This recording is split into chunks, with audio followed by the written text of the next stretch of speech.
Good morning and welcome to my kitchen.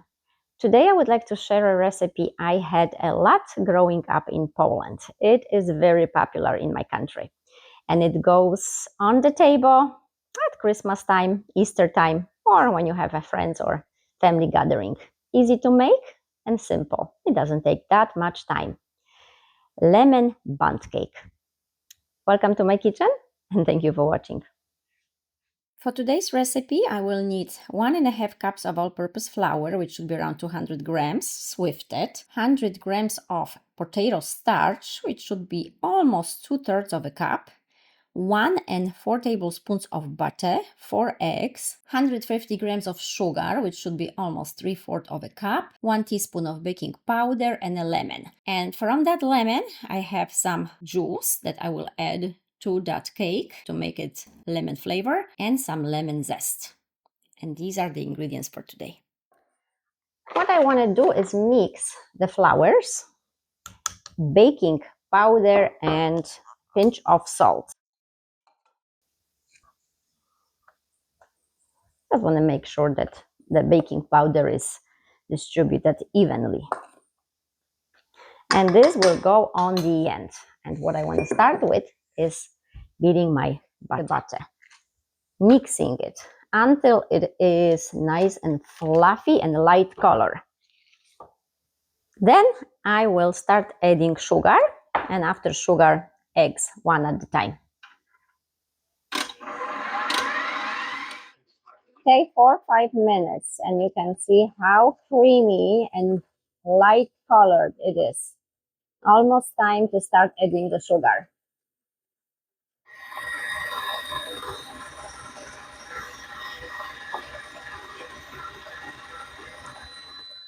My oven is preheating to 350, and when you see so much cream on the sides, stop once in a while to scrub it, because you want to make sure that everything is mixed really well, especially the sugar with butter. Otherwise, it will be grinding in between your teeth when you eat it. Okay, all the sugar's in, so a couple more minutes and time for eggs, one at a time.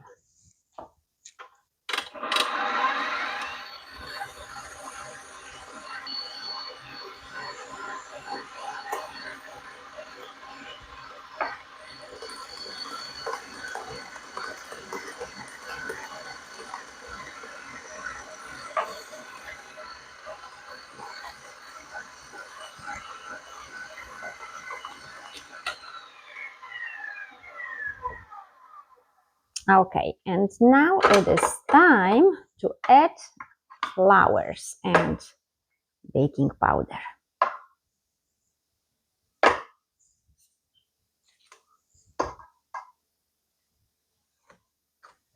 Okay, and to that mixture I will add flour and gently fold it in. No more mixer.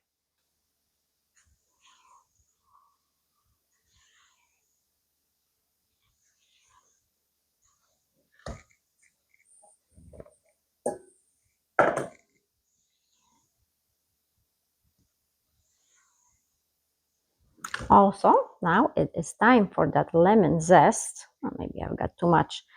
It depends how much lemon flavor you want in it. Some like it a lot and they squeeze a whole lemon and put the juice out of a whole lemon in. I'm not big on being as lemony if it comes to flavor, so I do half a lemon because I will have icing on the end with lemon flavor, so I don't want it to be too lemony. Okay, and now that lemon juice that I have.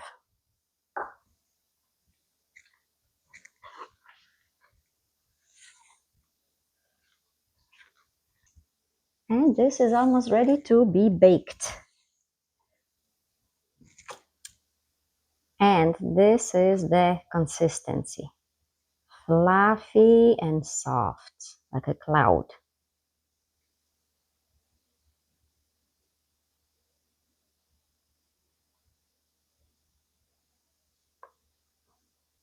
Oven is preheated to 350 and I am ready to put it in the baking dish. Very soft. And my baking dish is about 9 inches. I have put some coconut oil in it, so on the end it is easy to take the cake out. But you can use any oil of your choice. Well, maybe not olive oil. Olive oil has an aftertaste, so I would not recommend olive oil. Canola, vegetable, or coconut, just like I did. Like neutral flavored oil. It should take about 40 minutes for baking, but I like to check 5 minutes before. So I will set the alarm for 35, take a wooden stick and check if it's ready or not. Okay, it's time to check. Okay, stick comes out clean, so that means it is time to take it out. For me, it was exactly 36 minutes. But again, every oven is different. They are not the same. Distribute the heat a different way or not evenly, so it might be 40 minutes. Always check. Now I will need to wait until this cools off and then I can take it out and do the icing. Time for the icing, and for me it's very simple. Water, powdered sugar, some lemon juice that I squeezed out of a lemon, and a little bit, few drops of lemon extract. If you don't want all of it to be lemon, then you can maybe substitute the lemon extract for orange extract, and that will give you another layer of flavor.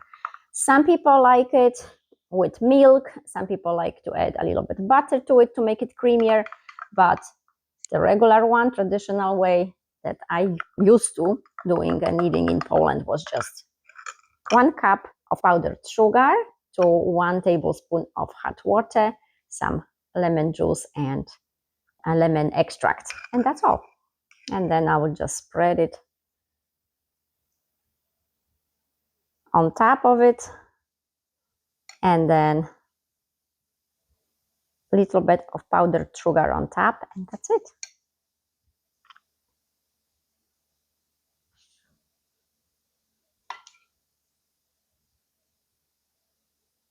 Okay, that's it.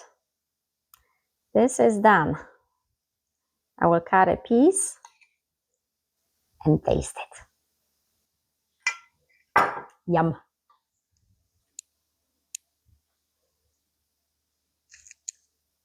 I know it's very difficult to show the moist cake or cookies sometimes on the camera, but I think here you can actually see how moist and fluffy that Bundt cake is.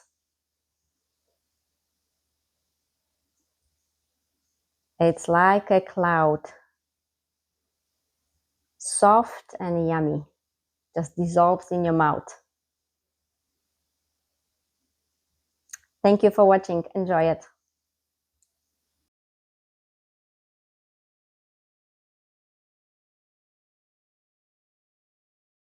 I would like to let you know why I am a big fan of using scale instead of the cups. I do put measurements in cups, so it's easier. As you know, I'm from Europe, so everything for me is in grams. And here in United States, any recipes you have is usually in cups. But I want you to pay attention to one thing, so take it as a tip. I learned by mistakes because I've done it before.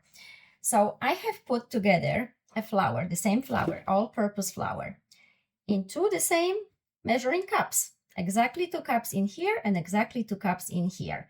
But I want to measure it using the scale and show you if there is a difference and how much of a difference it can be. So here is the first 2 cups of flour, as you can see, 2 cups. And here is exactly 2 cups, all around, no cheating. And I will turn on, and there's nothing here, my scale. So it's set to 0. Maybe I should show you. So it's set to 0. if you can see. Okay, and I will put the first 2 cups in. And it says it is 248 grams. So now I will take this into a different cup, and it's empty. Put it back. It comes back to 0. And now the other 2 cups. All of it. And this one is 314. So now you can see that 2 cups are not created equal, right? They do not measure on a scale the same. So why is that? Well, it's all about handling the flour. If we are gentle with it, the flour is fluffy, it's light, and then 2 cups, nice fluffy flour. If you handle the flour, shake it, kind of bang it, on the surface somewhere, it loses its volume because it becomes dense. So you keep adding to have exactly 2 cups, right? Well, but it's much, much more heavier. It's much, much more flour that you need. So if you ever had a cake and you tried to follow the measurements and directions and the cake wasn't quite the way you hoped, it wasn't as fluffy, it wasn't as delicate, it wasn't as soft, well, maybe because there was too much flour. So it's just a tip, and I hope you will find it helpful to kind of pay attention to how we handle flours. I know how it is when you bake something and you put your heart into it, time into it, and then it doesn't come out the way you hope for. And it's frustrating. So I hope this helps. Thank you for watching.